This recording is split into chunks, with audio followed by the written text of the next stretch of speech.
my dad was working that night, which meant I had to go with my mom to my older sister's cheerleading practice, and I absolutely hated going to my older sister's cheerleading practice. This was long before the days of iPads and iPhones. There was no way I could take a movie or a show to watch, so I was just stuck there, stuck with my imagination and being bored out of my mind on the bleachers while my sister and some of her friends had cheerleading practice. But on this night, on the way to cheerleading practice, all of a sudden the gas light in the car came on, which meant my mom had to drop my sister off at cheerleading practice, and then I would get to ride with my mom to the gas station, and then we would get back to cheerleading practice. Now, not that a trip to the gas station is anybody's highlight point of their life, but it beat being stuck on the bleachers at a cheerleading practice I didn't want to have to be at. And so we got to the field and we dropped my sister off for cheerleading practice, and I stayed in the car and I rode with my mom on the way to the gas station. And as we were driving along, all of a sudden the car started to shake a little bit. It felt a little funny. And in an instant, my mom reached over and she turned off the air conditioning and the radio and rolled down the windows as if that was going to salvage some massive amount of gasoline. And then the car just drifted off. As we drifted over to the side of the road, we'd run out of gas. She put on the hazard lights to the car. I grew up on the mean streets of Greene, Ohio. Basically, think Compton, California. It was nothing like that. Direct opposite. And so we went up to the house because this was before the days of cell phones. And we rang the doorbell and we let them know, hey, we're the car that's out there. Can we use your phone to call my dad? So my mom calls my dad, who took the call at work, and I'm sure he was so excited that he left work and went to get a gas can and some gas and brought it to us by the side of the road, and he put the gas that was in the gas can into the gas tank. We fired up the car, and we drove to the gas station. And on the way to the gas station, I looked over and I asked my mom, I said, Mom, we were only about a mile away from my grandparents' house. Why didn't we just call them? She said, you'll never speak a word of this to your grandparents. And if I was the person I am now, I'd have called them that night. But for some reason, I never did. But what's fascinating to me, as I think about it, is there we were in a car. And the car was perfectly fine. The car was capable of doing everything that the car needed to do. But without fuel, the car couldn't achieve what the car was supposed to achieve. This morning, we're going to continue our look at the New Testament book of 1 Peter. So if you have your phones or your tablets, I'd invite you to follow along with us in the Bible app. It's a free resource that you can download in the app store of your choosing. And once you've downloaded and installed the Bible app on your device, there's a feature within the Bible app called Events. And once you're in the Events feature of the Bible app, enable your locations, and there Lakeside Community Church will pop up, and you can follow along with us this morning. If you have a traditional Bible with you, again, we're going to be in the New Testament book of 1 Peter. We're going to start in 1 Peter chapter 2, verse 1. If you're joining us on the stream today, thank you so much for joining us. The verses will be available on the screen below. We're going to start in 1 Peter 2, verse 1 in just a minute. But before we do, I want to just recap where we've been the last few weeks as we looked at 1 Peter chapter 1. And the first thing we saw when we looked at 1 Peter chapter 1 was this, that as people that follow Jesus, the best is yet to come. As people who've made the decision to follow Jesus, the best is yet to come. And we will experience aspects of God's blessing in this life and in the world in which we live now, but the ultimate blessing of a relationship with Jesus is going to be experienced with us in the life that is to come. The next thing we saw from 1 Peter chapter 1 is that as people that do follow Jesus, we have obligations, but that we shouldn't look at our obligations of living our lives for God and serving others as obligations, but rather as opportunities, that we should be excited about every chance we get to love God and to serve other people. And we shouldn't begrudgingly walk through our life of following Jesus, but instead we should view it as an incredible opportunity that it is. And then last week, as we wrapped up 1 Peter chapter 1, we saw the incredible price that God paid to purchase us, the incredible price that has been paid so that we could be followers of Jesus. When God sent his son Jesus to be the sacrifice for our sin, when he died on the cross to set us free, that we were bought, we were ransomed from the lives we knew and the lives we were living. We were ransomed to be followers of God through the sacrifice of his son Jesus. And so it's through that lens that we now build upon this in 1 Peter chapter 2, verse 1, where we read these words. So put away all malice and all deceit and hypocrisy and envy and all slander. Let me read that again. So put away all malice and all deceit and hypocrisy and envy and all slander. Put this away. These are aspects that were present in all of our lives. And the message to us who follow Jesus is this: get rid of those things. Put those things away. Now, the fact that they're in our lives or have been in our lives doesn't mean that we're horrible people. It just means we're normal. These are normal aspects in every person's life. These things are present in our lives. And apart from a relationship with Jesus, these things are all normal. But now that we're followers of God, we've been told to put these things away. My wife and I have two boys. They're 7 and 9. And so a constant theme around our house is put it away. It's remarkable how many times a day we will have to say, put that away. Put it away. Pick up after yourself. Put something away. And there are different levels of cleaning, and you find this out with kids especially. There are different levels of cleaning. Sometimes the message when we tell them to put it away, what they hear is, I'm just going to consolidate all the junk that I have out in another spot of the house. I'm going to take it out of your view here, and I'm just going to set it over there, and we'll consolidate it all into a pile, as though just a massive pile is getting the job done of cleaning up. There's another step to putting away. And that's when they'll actually pick up the pile and either put it in the closet in their room or they'll put it into a toy box that we have. And then there's a third level of putting away. My favorite level. And that's garage sale level putting it away. That we get rid of this stuff once and for all. And some of you, you're following Jesus and you hear this message to put this away. And it's not enough just to consolidate it in another area of your life. It's not enough to just conceal it and only bring it out when you're around certain people, or conceal it for a certain situation or a certain moment. What God has called us to do is garage sale level, get rid of this stuff once and for all. Make sure that it's nowhere in our lives, that we once and for all deal with these things that were part of us, but make it so that they're no longer part of us. It's not enough just to put them in one area. It's not enough just to hide them. What God has called us to do is get rid of them completely, to get rid of them. That's what God wants us to do. Now, let me be perfectly clear that none of what we're going to talk about today saves us. We are incapable of earning our salvation. The only way we experience salvation is through God's grace to us, through the sacrifice of his son Jesus. His sacrifice for sin was once and for all, and it was complete. And we are granted the sacrifice of Jesus when we place our faith and trust in the work of Jesus, what he has accomplished for us by being the sacrifice for our sin, that he rose again 3 days later, and we put our hope and our trust in him. That is how we are ultimately saved. That's how we are ultimately followers of Jesus. So these things, we put this away to try to earn our standing with God. We put these things away to try to earn our salvation. That's already been accomplished once and for all. But these things are a result of what we have experienced. That because God has done this for us, the lives that we live are to honor him. He's called us to put it away, to clean up our lives, not to earn our salvation, but because of our salvation.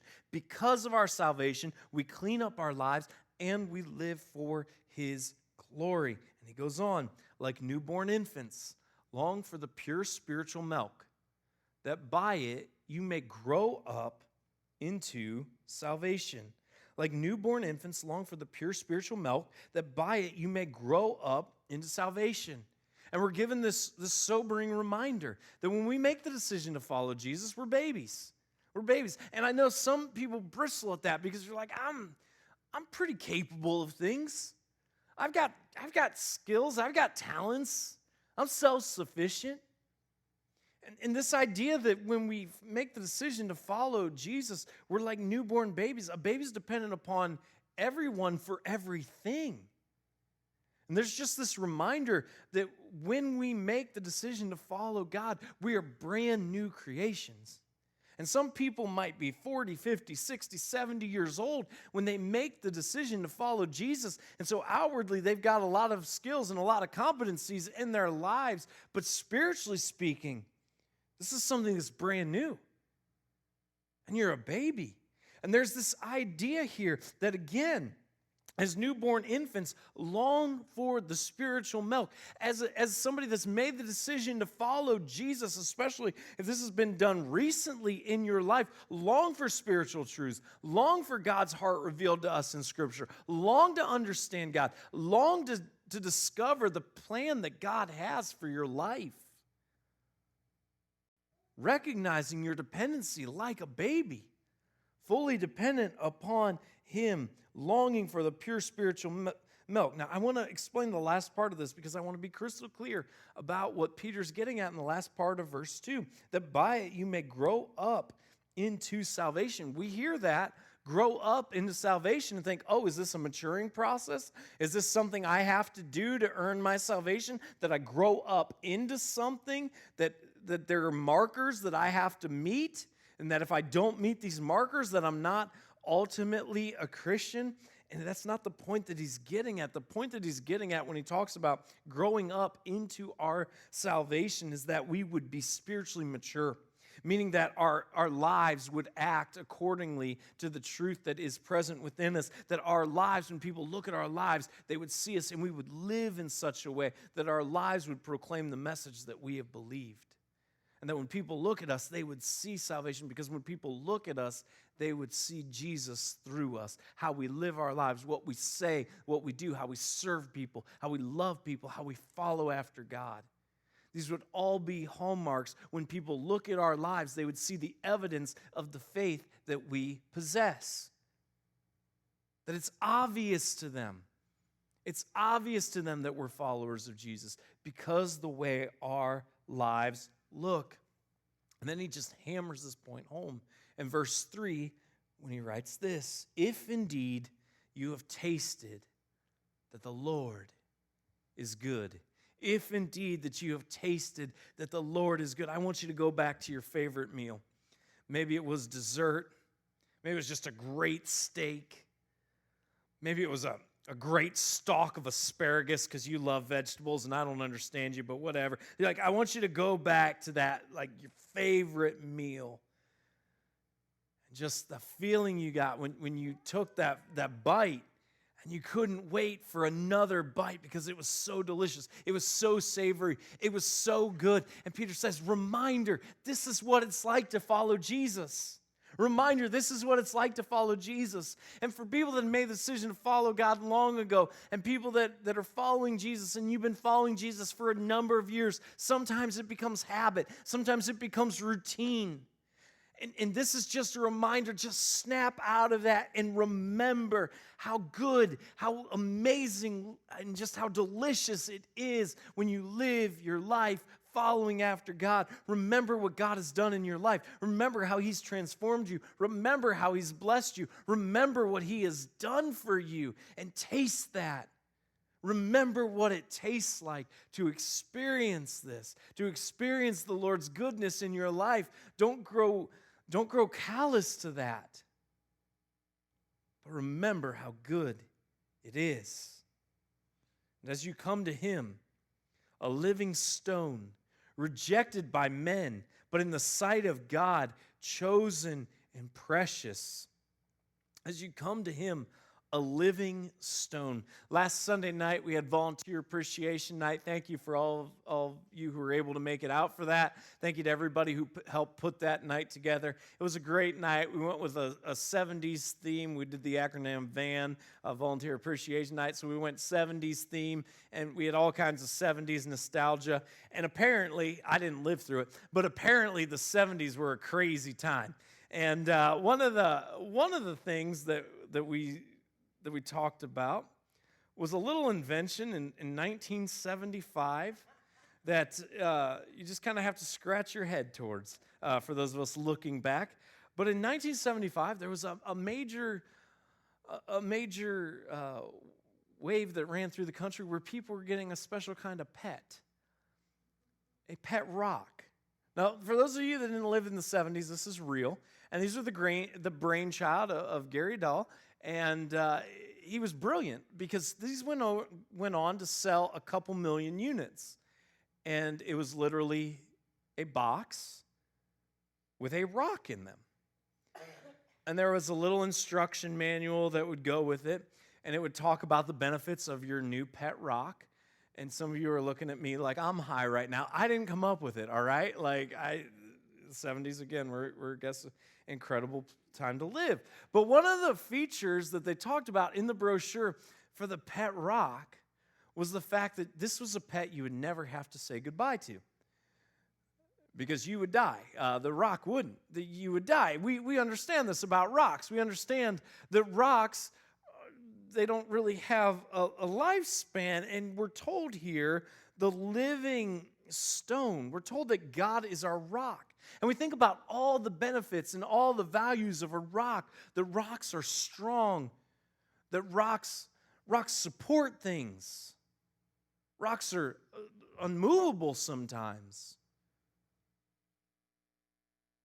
And we think about God, and we think how incredible it is to have a God who is all-powerful, to have a God who is unmovable, to have a God who stays the same. And then we're told that God is all those things, but He's also very much alive, which means God isn't just some distant deity who's all-powerful and doesn't move. He isn't just a distant deity that we can put our hope in the fact that He's going to stay the same, but that He is living, and He is all-powerful, and He is unchanging, and He loves us, and He's invested in our lives, and He knows what's going on. That God isn't just some distant deity out there, but He is very much alive and engaged.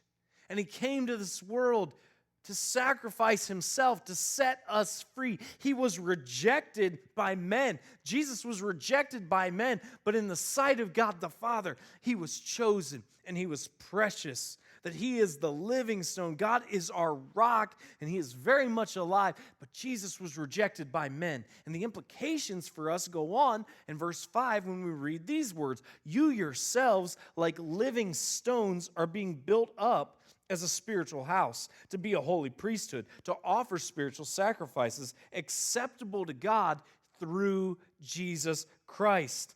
So in the same way that God is our rock, all-powerful, unmovable, and He is alive, He has called us to be living stones, which means when we have a relationship with God, we don't have to be shaken by every situation and every circumstance we're going to experience in this life. That we can be rooted and we can be grounded. Because while we don't understand everything that's going on in the world, and while we don't ever understand everything that's going to come our way, we are secure in the fact that we have a God who is intimately aware of every detail of our lives, who is all-powerful, who is unmovable. And while we don't understand His plan, and we don't understand why He doesn't intervene in every situation according to the way that we want Him to intervene, nothing surprises Him. And nothing that we encounter happens outside of His control. that we are to be rocks. We are to be strong and not easily moved by everything that we face, and that our lives are to be lived not in the fear of every situation, every circumstance that we encounter, but our lives are to be lived for God. This is the sacrifice that He desires, that our lives are to be spent loving and following God and loving and serving others. This is what our life is to look like. And so often, when all the circumstances and all the situations that come our way, when we allow our focus to be on our situations and our circumstances and focus more on them and less on the God who is more powerful than all of them, then what happens is worry and fear creep in. And we begin to wonder, how am I going to do this? And we lose sight of the fact of following after God, and we lose sight of the fact of loving and serving others. I don't know everything you're experiencing today. I don't know all the situations you face, but I promise you, nothing has caught God by surprise. He loves you, and there is nothing that can happen to you outside of His control. And then just how important this is, the implications of the lives that we are to lead, following after God and loving and serving one another. We get to verses 6 through 8.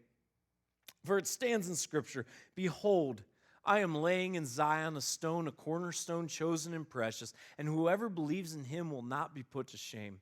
So the honor is for you who believe, but for those who do not believe, the stone that the builders rejected has become the cornerstone, and a stone of stumbling and a rock of offense. They stumble because they disobey the word, as they were destined to do." Now, I want to break this apart because I understand there's a lot that's going on here, and Peter's going back to the prophets of the Old Testament who prophesied about the coming Messiah, the coming one who would save us, that was fulfilled in Jesus. But remember, when the prophets were prophesying in the Old Testament, it's like when we look at a mountain range from off in a distance. And when we look at a mountain range, all we can see are glimpses of the mountains. That's all the prophets could see. They were given aspects, but they weren't given the full detail.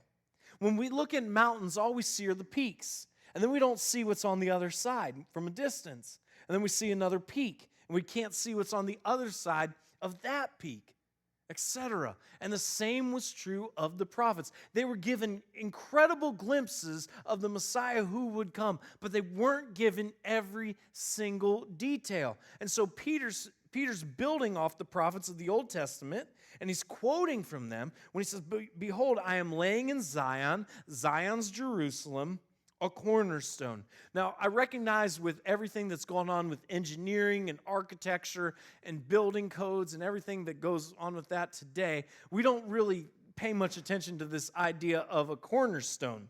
But the cornerstone at this time was absolutely essential. The cornerstone was the stone in construction that would hold everything else in place. It would hold everything else together, and it would guide everything else in the project. The cornerstone set all the proper angles. So it was absolutely essential that everything else in the building project tied into the cornerstone. It was the foundation, and it set everything else up to be done as it should be. And what we're told here is that Jesus is that piece, that Jesus is the cornerstone. He is chosen, and He is precious. And whoever believes in Him will not be put to shame. That if you believe, you experience the life you were always designed to live, with God at the forefront of your focus. If you believe in Him, you belong to God. And the reason this is so essential is because we were originally designed by God to have a relationship with Him. And sin messed everything up. But that doesn't change the way that we were designed. And we've seen countless examples of people who have achieved everything in life apart from a relationship with God. They've had business success after business success. The mansions that they acquire for themselves and the toys that they have, the number of sexual partners that they have. You look at it and you would think, oh, all of these things would lead to fulfillment. And yet what we're told time and again from all the people that have achieved all these things apart from a relationship with Jesus is it's never enough. And we've seen example after example after example of this, that they're always left wanting more. And the reason is because there is no way that success in business or a nicer house or a different sexual partner is ever going to fill the void that is within us all for a relationship with our Creator. And what we are told here is that if we come to God through a relationship with Jesus, that void is filled. And the most important piece to the puzzle that is missing in our lives is now fulfilled. But if you don't,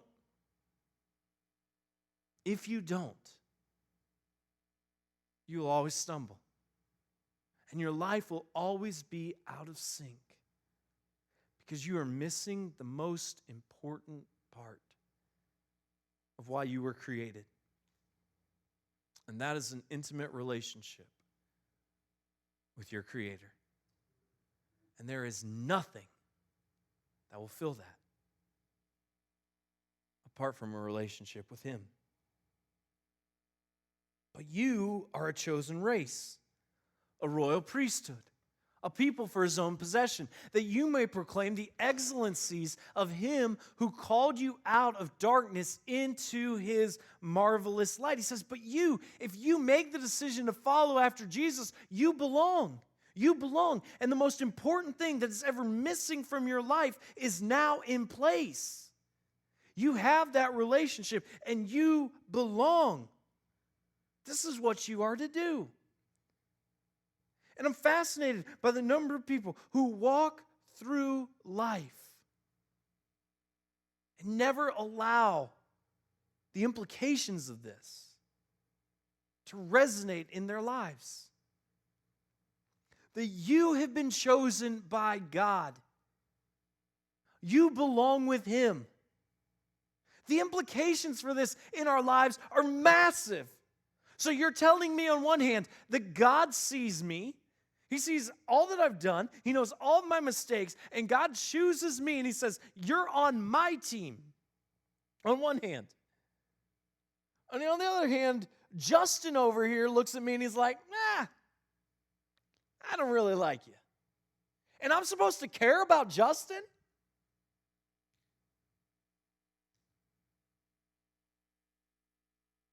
How many times does the enemy come and make us focus on the people that don't like us, make us focus on the people who don't understand us, make us focus on the people who have something against us? And this isn't an invitation to be an arrogant jerk, but I don't really care about Justin because God says I belong with Him.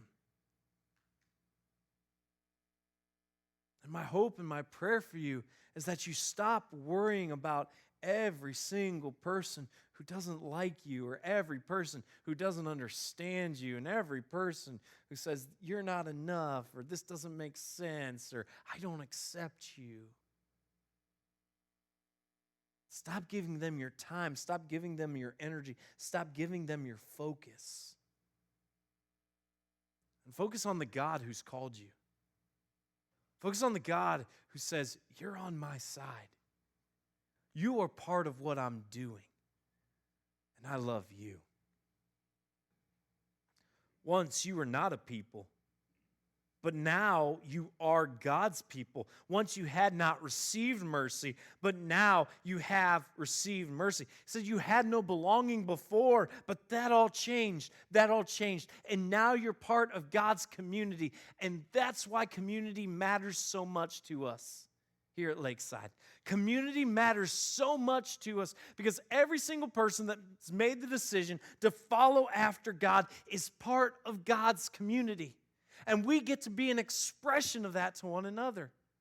And if you're newer to Lakeside, we are so glad you're here. But I feel bad for you if you come in the last couple years because of the pandemic and everything else. We haven't been able to fully operate accordingly to this. And I just want you to know we are saying enough with that. And we've got some great things planned for this fall. We're going to have some men's events. We've got some women's events coming up. Starting in June, we're going to be relaunching an online church platform for people to know one another, the online directory. And if you're like, oh, that's cool, but I've been in the directory for 10 years. No, you're not anymore. So we're taking you out of the directory, and we got to start over. And you're like, why? And I'll tell you why. Because number one, you don't look like you did 10 years ago. I'm sorry, you don't, all right? And number two, you've moved 3 times and haven't updated your address. You've given us a landline that nobody's had for the last 6 years. And your cell phone number's from 12 years ago, but you changed carriers 3 times. And in the span of 12 years, you changed cell phone numbers twice because until about 5 years ago, people didn't realize, oh, I can keep my number when I change providers and not have to send that, hey, update your contact number to everybody in my contact list and annoy them about having to update their contacts. So now everybody's pretty much figured that out, and that's great. But we have a cell phone number from you from 7 years ago that when we call or text, people are like, yo, who's this? I have no idea what you're talking about. So what we're going to do in the month of June, and we recognize the community is important, but so is people's information. In a day and age where people are trying to hack databases, in a day and age where people want to sell your list to everything, here's what we're going to do. We're going to tell you, hey, we need you to start fresh, and you tell us what you want us to put out there. If you want to share an email address, we'll share an email address, but that's up to you. If you want to share a phone number, we'll share a phone number. The reason I tell you this is we're going to be relaunching all of this in the month of June. So we could use some help for that, but also, at least 1 week in June, come where you wouldn't mind having your picture taken. And I'm not saying you don't look beautiful every week, but I'm just saying if you ever have taken a selfie that's turned into 20 selfies before you find the one that you can then run through the filter before you can then post to social media, I'm just giving you some advance notice, all right? Just come 1 week where you wouldn't mind having your picture taken. And why are we doing this? Because I want every person that calls Lakeside home to know that they're loved by God first and foremost. But secondly, that they're loved by others. That when you have surgery coming up, you know people are going to be praying for you. And you don't have to worry about food for the next week because your community's taking care of that for you. That we're there to celebrate your promotion at work. We're there to celebrate your graduation.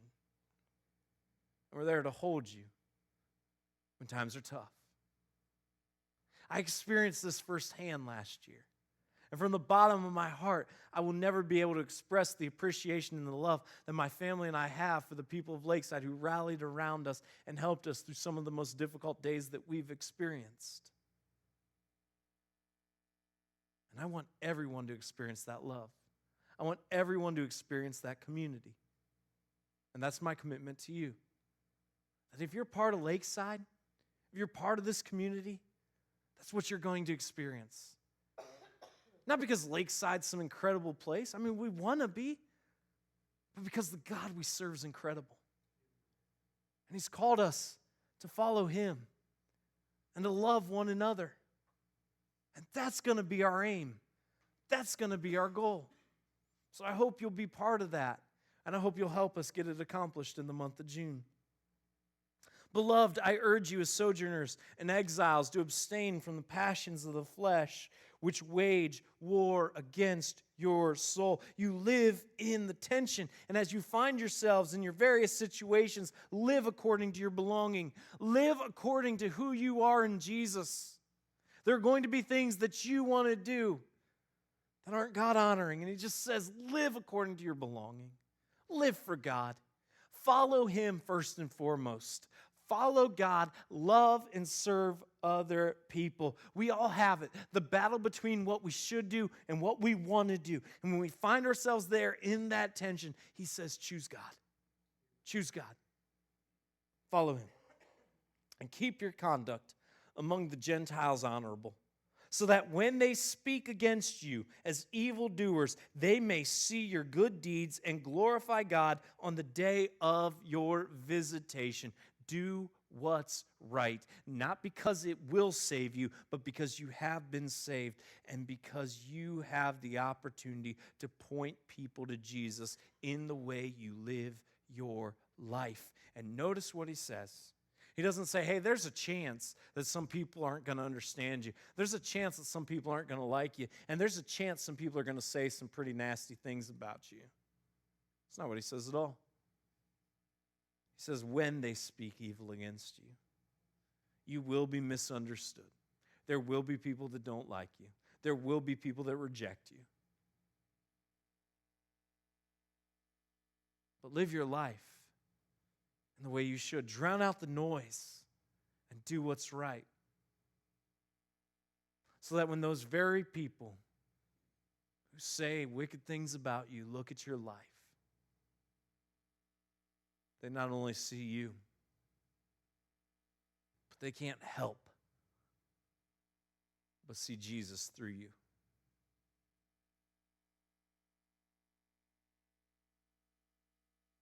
Put it away. Don't just consolidate it. Don't just conceal it.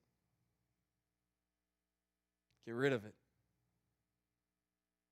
Get rid of those things in your life that you know you need to get rid of. And if you're like, man, I have some trouble knowing if I need to get rid of something, ask your wife. Serious. Ask your kids. Ask your best friend. They'll tell you. And live your life for Jesus.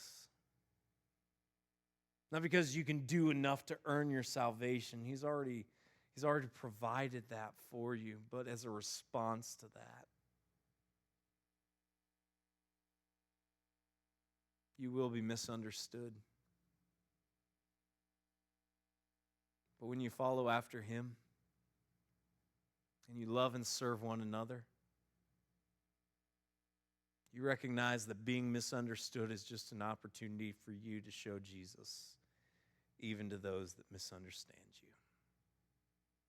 And that's what he called us to do. God, I pray that we would be people that honor you with our lives. I pray that we would drown out the noise.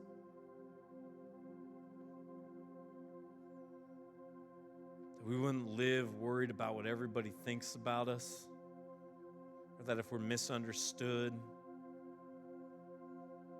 or that some people don't accept us. Instead, God, we would be reminded of who we are as a result of our relationship with you. And that would be what guides us.